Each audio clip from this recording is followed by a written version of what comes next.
Hey everyone, I'm gonna show you how to check devices log in into your TikTok account. So to check which devices are logged in into your current TikTok account, so open TikTok app and tap profile in the bottom right corner.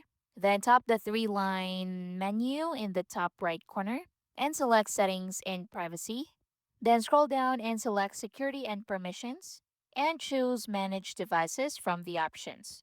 So select manage devices, then from here you'll see a list of devices that are currently logged into your account, including information such as device type, like iPhone, Android, etc.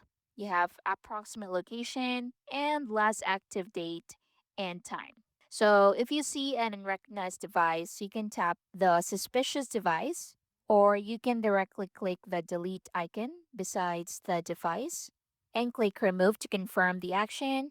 Now, once removed, you can immediately change your password and you can enable two-step verification under security and permissions for added protection. And that's basically it. So that's how you can check devices, log into your TikTok account.